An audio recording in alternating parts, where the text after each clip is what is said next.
7 décennies après la découverte des manuscrits de la Mère Morte. Environ 80 nouveaux fragments de ces textes anciens ont été révélés au public.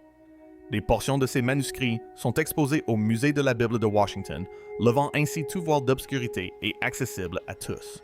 Manuscrits de la Mère Morte. Région de la Mère Morte. Un des premiers résultats de cette incroyable recherche. Pendant plus de 70 ans, les manuscrits de la Mère Morte ont recelé un mystère que personne n'a pu entièrement percer. Les érudits ont passé des décennies à se poser la même question. Que disent ces rouleaux? Mais finalement, quelqu'un a posé une autre question: de quoi sont-ils faits?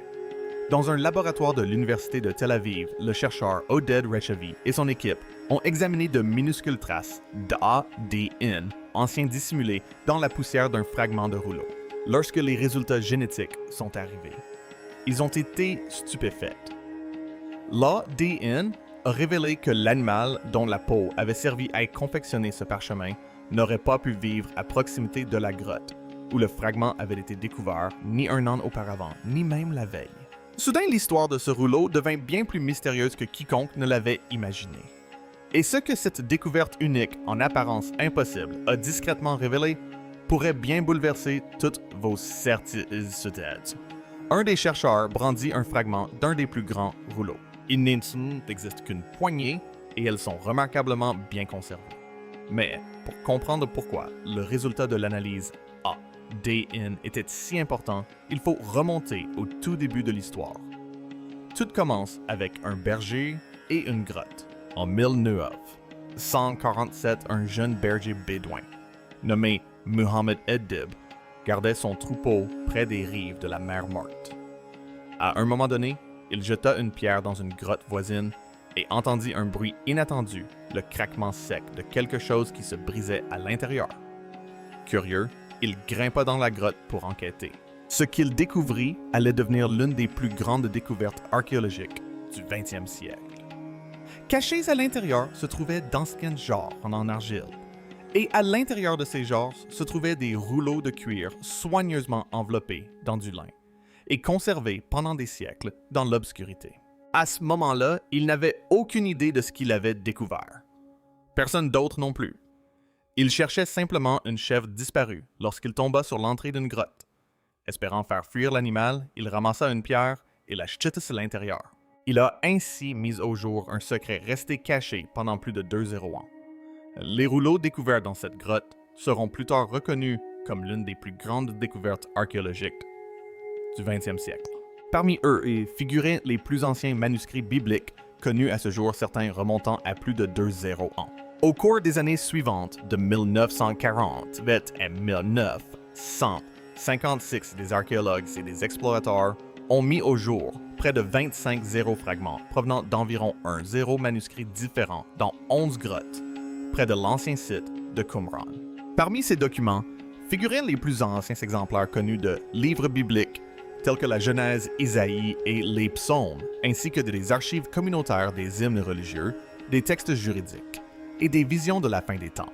Ensemble, ces écrits couvrent une période allant d'environ 250 avant notre ère à 68 de notre ère, une époque de bouleversements politiques, religieux et sociaux considérables qui ont façonné à la fois le judaïsme et les débuts du christianisme, protégés dans des jarres en argile et préservés par le climat sec du désert de Judée.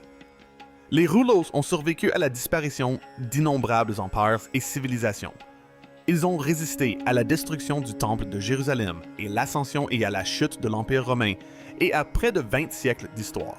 Pourtant, lorsque les érudits commencèrent enfin à les étudier et à les traduire, ils réalisèrent que ces rouleaux recelaient bien plus que d'anciens mots sur parchemin.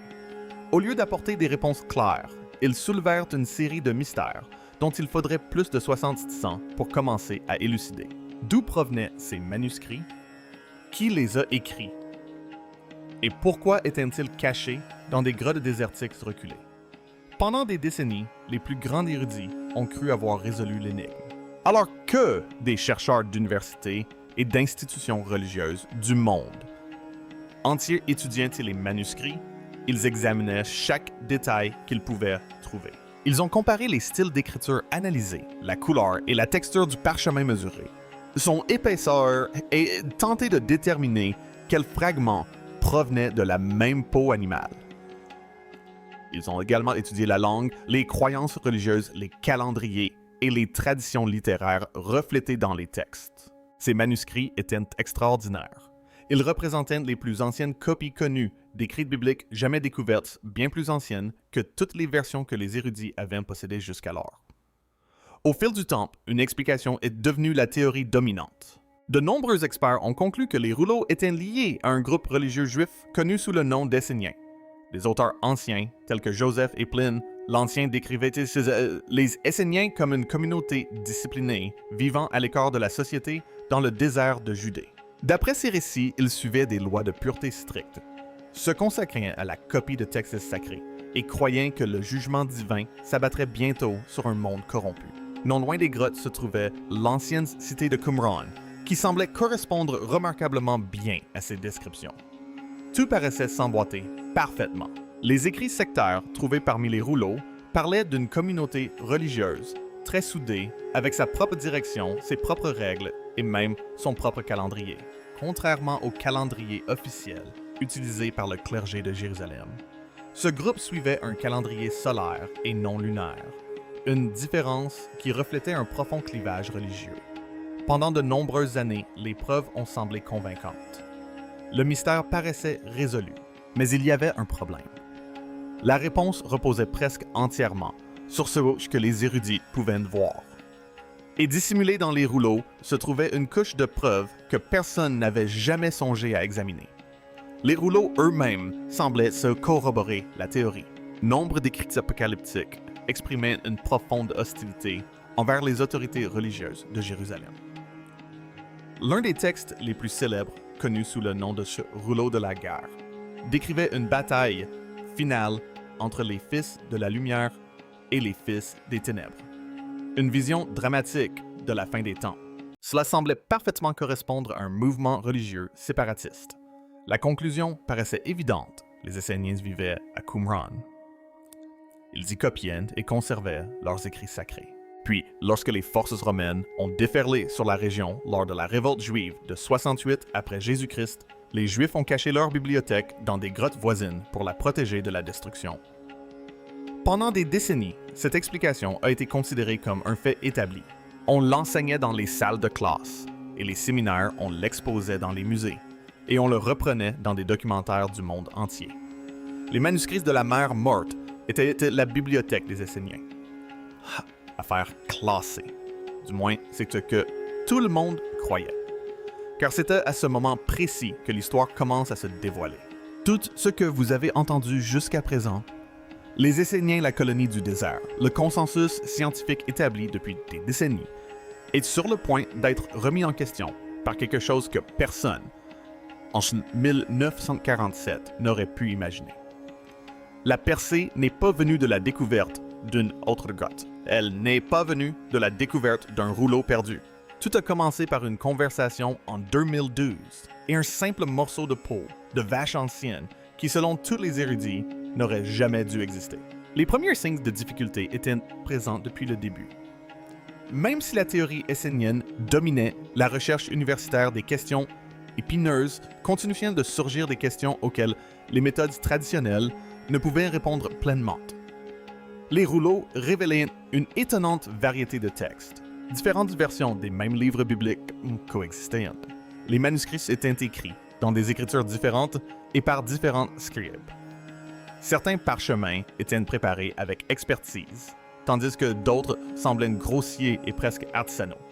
Puis vint la datation au radiocarbone, dès le début des années 1990. Des analyses effectuées sur certains fragments ont révélé un fait inattendu.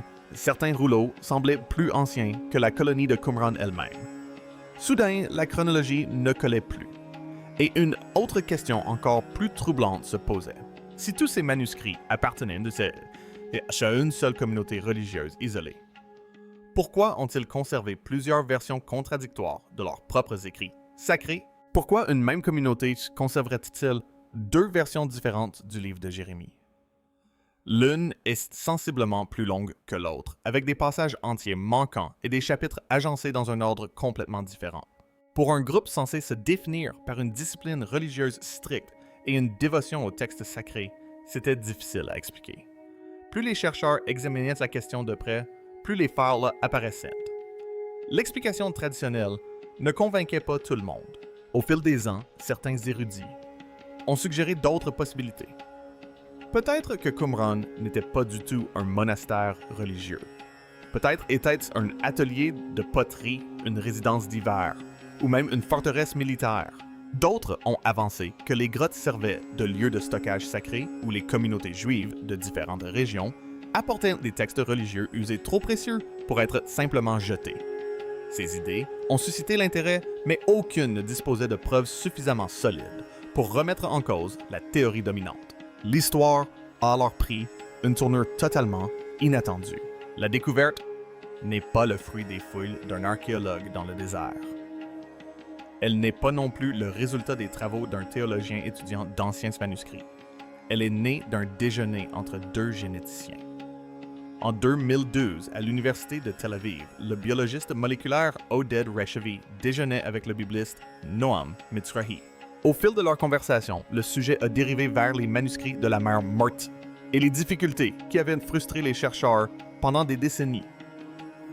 Mizrahi expliqua le problème. La collection comprenait environ 25 zérofragments dispersés sur des milliers de pièces. Il n'y avait ni titre, ni numéro de page, et souvent aucun moyen fiable de déterminer quels fragments appartenaient à un même ensemble. Les érudits avaient passé des années à se fier à des comparaisons d'écriture, à la couleur et à la texture du parchemin, ainsi qu'à des suppositions éclairées, des méthodes utiles, mais loin d'être parfaites. Le défi était immense. Les questions étaient parmi les plus importantes de l'archéologie biblique. Pourtant, les outils disponibles étaient limités. Reshavi écouta attentivement. Puis il posa une question simple. « De quoi sont faits les rouleaux? »« De parchemin, » répondit Mizrahi. « De peau d'animal. » Reshavi marqua une pause. Le parchemin contenait donc de l'ADN. C'était une simple observation, mais elle a tout changé. À cet instant précis, une toute nouvelle façon d'étudier les manuscrits de la mère Mert est née. Reshavi était spécialisé dans la recherche sur l'ADN ancien. Un domaine qui avait déjà transformé l'archéologie en aidant les scientifiques à retracer les migrations humaines, à identifier les populations anciennes et à découvrir des détails de l'histoire que les méthodes traditionnelles n'auraient jamais révélés. Il comprit alors que cette même technologie pourrait peut-être répondre à des questions qui taraudaient les érudits depuis plus de 70 ans. Les indices ne se cachaient pas dans les mots inscrits sur les rouleaux, mais dans les animaux, dont la peau avait servi à confectionner ces rouleaux. Ricciardi réalisa immédiatement quelque chose de remarquable. Les scientifiques utilisaient l'ADN ancien pour étudier les êtres humains, les animaux et les civilisations entières depuis des années, mais personne n'avait jamais sérieusement appliqué cette technique aux manuscrits anciens. Si le parchemin était fabriqué à partir de peau animale, chaque rouleau portait l'empreinte biologique de l'animal dont il provenait. Cela signifiait que les rouleaux eux-mêmes pouvaient contenir des informations restées cachées pendant plus de 2 ans. En collaboration avec Pnina Shore, conservatrice responsable des manuscrits de la mère, Mort à l'autorité des Antiquités d'Israël, Ricciardi et Mizrahi ont constitué une équipe de chercheurs. Ensemble, ils se sont lancés dans une entreprise inédite. Aucun d'eux n'aurait pu prédire où les mèneraient les preuves. Mais d'abord, ils se heurtèrent à un obstacle majeur. Les manuscrits de la mère Martin figurent parmi les textes anciens les plus précieux et les plus vénérés au monde. Ces manuscrits revêtent une importance capitale pour de nombreuses traditions religieuses et sont considérés comme totalement irremplaçables. De ce fait, toute analyse destructive était exclue.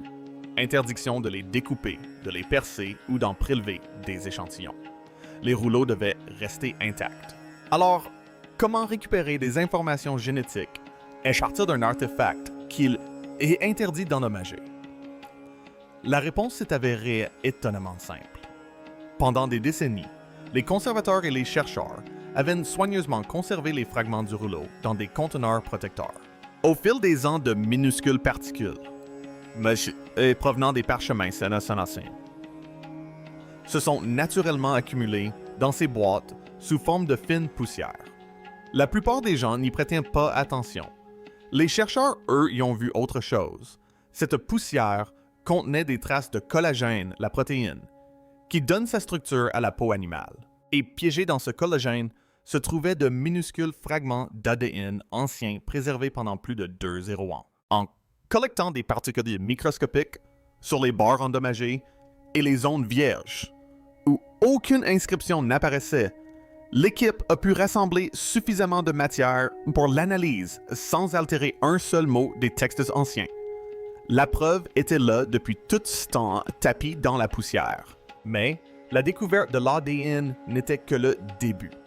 Extraire des informations génétiques exploitables de ces minuscules traces dégradées allait s'avérer un défi colossal. Récupérer l'ADN des rouleaux était bien plus difficile que prévu. Le procédé de transformation de la peau animale en parchemin est extrêmement agressif pour le matériel génétique. Les peaux sont trempées, grattées, étirées et séchées autant d'opérations qui endommagent l'ADN au niveau moléculaire.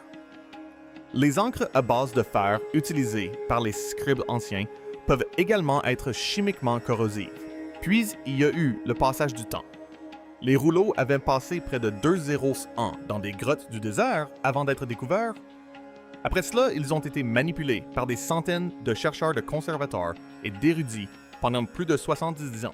Chaque personne qui les touchait risquait d'y laisser des traces d'ADN moderne.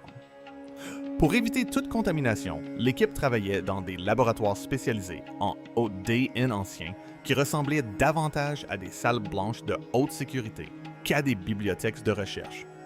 Les scientifiques portaient des combinaisons de protection intégrale.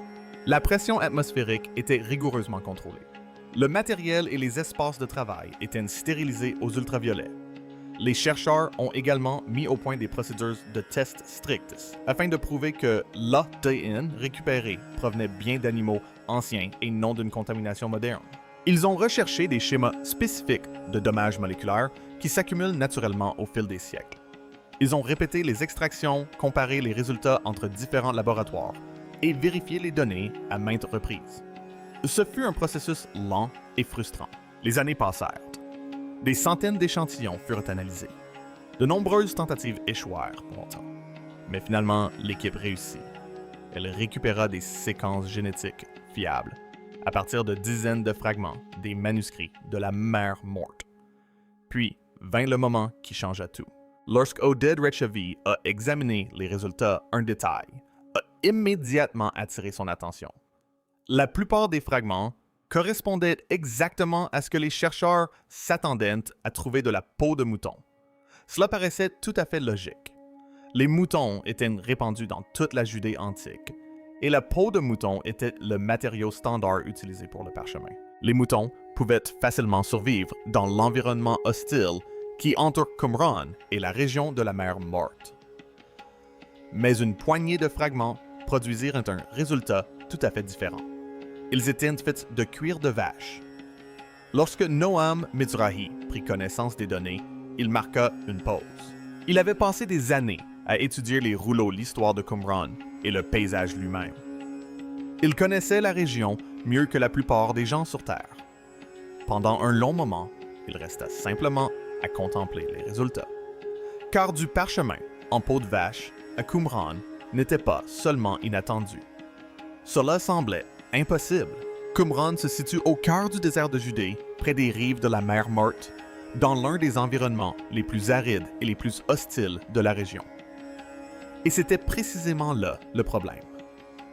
Un problème simple mais dévastateur. Qumran se trouve dans l'une des régions les plus inhospitalières et les plus sèches de la planète. Le désert de Judée reçoit très peu de précipitations et la survie y a toujours été difficile.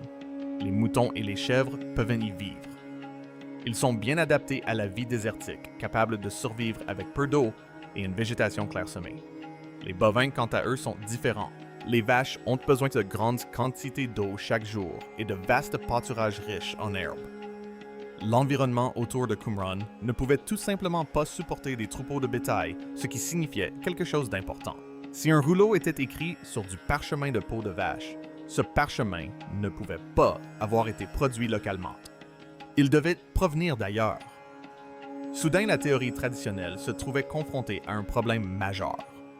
Cette découverte ne se contentait pas de suggérer que certains aspects du récit communément admis nécessitaient une révision. Cela montrait qu'au moins, certains des rouleaux provenaient de sources extérieures à la communauté isolée du désert que les érudits avaient longtemps imaginée. Étrangement, une simple vache avait révélé une faille dans une théorie qui avait prévalu pendant des décennies. Lorsque les résultats sont parvenus à l'autorité des Antiquités d'Israël, la conservatrice Pnina Shore en a immédiatement reconnu l'importance. Elle avait consacré une grande partie de sa carrière à la conservation et à l'étude des manuscrits de la mère Morte. Peu de gens connaissaient la collection aussi intimement qu'elle. Elle a lu les résultats une première fois, puis une seconde.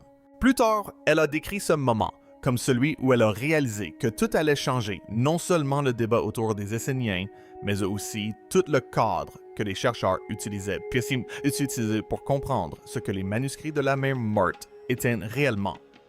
Les implications étaient énormes. Et les fragments de cuir de vache n'étaient pas des échantillons aléatoires, dispersés dans la collection. Ils étaient liés à des textes spécifiques et à des versions spécifiques de livres particuliers. C'est là que l'histoire est devenue encore plus surprenante, car l'ADN révélait désormais des informations que personne n'avait jamais pu voir auparavant. Pour la première fois, les chercheurs pouvaient utiliser la génétique pour comparer directement des fragments de parchemin et en étudiant l'ADN préservé dans les peaux d'animaux. Ils pouvaient déterminer si différents fragments provenaient du même animal ou de sources complètement différentes. En effet, chaque morceau de parchemin portait sa propre empreinte biologique. Si deux fragments provenaient de la peau du même mouton, ils partageraient un ADN mitochondrial quasi identique. Cela a permis aux chercheurs de relier des morceaux qui appartenaient à un même ensemble. Et tout aussi important d'identifier des fragments qui avaient été mal regroupés pendant des décennies. Les rouleaux n'étaient plus de simples textes anciens. Ils étaient devenus des preuves génétiques. Pendant plus de 70 ans, les chercheurs ont tenté d'identifier les fragments de rouleaux en se basant sur l'écriture, l'apparence et des conjectures éclairées. Désormais, pour la première fois, ils disposaient d'un élément bien plus puissant. Ils possédaient des gènes. Ils possédaient des empreintes biologiques. Si deux fragments provenaient du même mouton, leur ADN serait presque identique. S'ils provenaient d'animaux différents, les différences génétiques le révéleraient immédiatement. Et c'est là que les découvertes sont devenues véritablement extraordinaires. Prenons l'exemple du livre de Jérémie.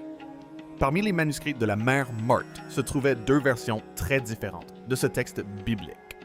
L'une ressemblait beaucoup à la version que l'on trouve aujourd'hui dans la Bible hébraïque. Elle était plus longue et ses chapitres étaient disposés dans l'ordre habituel. L'autre version était sensiblement plus courte. Des sections entières manquaient et les chapitres étaient organisés dans un ordre complètement différent. Pendant des décennies, les érudits ont débattu de la signification de cette différence. L'une des versions était-elle une ébauche antérieure? Les scribes avaient-ils remanié le texte au fil du temps? Ces différences étaient-elles simplement dues à des erreurs de transcription accumulées au fil des générations? L'ADN a apporté un nouvel éclairage. Les chercheurs ont découvert que des fragments de la version courte étaient écrits sur du parchemin de vache, tandis que des fragments de la version longue étaient écrits sur du parchemin de mouton. Les parchemins provenaient d'animaux différents et probablement de régions différentes. Cela suggérait quelque chose de remarquable. Il ne s'agissait pas simplement de deux copies d'une même tradition textuelle. Elles semblaient représenter des traditions textuelles distinctes qui s'étaient développées indépendamment au sein de différentes communautés de l'ancienne Judée. Autrement dit, différents groupes conservaient différentes versions d'un même livre biblique. Cette découverte a bouleversé la façon dont les chercheurs envisageaient les manuscrits. Les preuves révélaient un monde bien plus diversifié et complexe qu'on ne l'imaginait, un monde où de multiples communautés préservaient et transmettaient ces textes sacrés sous différentes formes. Les chercheurs ont observé des schémas similaires ailleurs. Ils ont examiné un ouvrage connu sous le nom de « Chants du sacrifice du sabbat », un texte religieux décrivant le culte angélique dans le temple céleste. Des copies de ce texte avaient été découvertes non seulement à Qumran, mais aussi à Masada, la forteresse où les rebelles juifs ont livré leur ultime bataille contre Rome en 73 après Jésus-Christ. L'analyse génétique a montré que plusieurs copies de Qumran étaient écrites sur du parchemin provenant d'animaux totalement différents. Cette découverte suggère que le texte a été copié et largement diffusé, plutôt que d'appartenir exclusivement à un seul groupe isolé. Plus les preuves ADN s'accumulaient, plus il devenait difficile de considérer les manuscrits de la mer. Mort comme la bibliothèque d'une seule communauté. Ces manuscrits semblaient appartenir à un réseau beaucoup plus vaste de personnes d'idées et de traditions répandues dans toute la Judée antique. Les chercheurs ont ensuite poussé l'analyse encore plus loin. Ils ont alors commencé à étudier les liens génétiques entre les animaux eux-mêmes. Leur découverte suivante allait révéler des connexions que personne n'avait jamais pu observer auparavant. Et les découvertes ne se sont pas arrêtées là. En étudiant les marqueurs de l'ADN nucléaire, les chercheurs pouvaient parfois déterminer si les animaux utilisés pour fabriquer différents parchemins étaient génétiquement apparentés. Dans certains cas, les preuves suggéraient que les animaux étaient frères et sœurs ou membres du même troupeau. Cela a ouvert une perspective entièrement nouvelle sur l'interprétation des rouleaux. Lorsque plusieurs fragments provenaient d'animaux apparentés, cela suggérait qu'ils avaient probablement été produits dans la même région et à peu près à la même époque. En effet, l'ADN pointait vers des centres spécifiques où l'on fabriquait du parchemin et où l'on copiait des manuscrits. Mais ensuite, un autre schéma est apparu. Des groupes de parchemins génétiquement apparentés sont apparus aux côtés de fragments qui n'avaient absolument aucun lien biologique. Certains provenaient d'animaux totalement différents, de troupeaux différents et probablement de régions différentes. Il n'y avait aucune origine génétique commune. Les implications étaient profondes. La collection ne semblait pas provenir d'un seul atelier ou d'une seule communauté produisant des manuscrits dans un seul lieu. Au contraire, les preuves suggéraient que les rouleaux avaient été rassemblés de sources multiples représentant différentes communautés, différentes traditions et différentes périodes. Ce qui avait autrefois ressemblé à une seule bibliothèque ressemblait désormais davantage à une collection rassemblée de nombreux endroits. À ce stade, la théorie traditionnelle de la bibliothèque essénienne ne se contenta pas de présenter quelques faiblesses. Ses fondements commencèrent à s'effriter. Une nouvelle image du monde antique émergeait, une image riche de voix multiples et non plus d'une seule. L'analyse ADN suggère que les manuscrits de la mer Morte pourraient provenir de plusieurs communautés juives de Judée et non d'une seule secte isolée. Les grottes près de Qumran auraient-ils pu servir de lieu de stockage sacré où des textes importants étaient préservés plutôt que jetés? Si tel est le cas, les rouleaux ne constituent pas la bibliothèque d'un seul groupe, mais un recueil de nombreuses traditions, croyances et versions des Écritures rassemblées en un seul lieu. Les fragments de peau de vache prouvent que certains textes ont voyagé depuis des régions éloignées jusqu'au désert de Judée, révélant un réseau interconnecté de communautés partageant des idées et des écrits sacrés. Pour les exégètes bibliques, les implications sont profondes. Différentes communautés ont conservé différentes versions de livres, comme Jérémie, la Genèse et les Psaumes, montrant que le canon biblique était encore en train de se constituer. L'ADN confirme que le monde de Jésus était un monde de débats religieux, animé d'interprétations diverses et de visions concurrentes de la foi, un monde reflété dans les manuscrits eux-mêmes. Plus remarquable encore, cette preuve était restée cachée à la vue de tous pendant des décennies dans des traces microscopiques de poussière. En étudiant l'ADN préservé dans les peaux animales des manuscrits, les chercheurs ont découvert une histoire inattendue. Les manuscrits de la mer Morte n'étaient pas simplement la bibliothèque d'une secte isolée. Ils étaient la voix de nombreuses communautés, porteuses de traditions de croyances et de versions des Écritures différentes. Pendant des générations, les chercheurs se sont concentrés sur l'encre. La découverte capitale est survenue lorsque les scientifiques ont appris à déchiffrer la peau sous-jacente. en 1947, une pierre de berger a ouvert la grotte. En 2020, l'ADN a révélé ce que ces rouleaux attendaient de nous raconter depuis plus de 2 ans, et l'histoire est loin d'être terminée. Si vous avez apprécié cette histoire, n'oubliez pas de vous abonner et d'activer les notifications. L'histoire recèle d'innombrables mystères, et nous commençons à peine à les découvrir.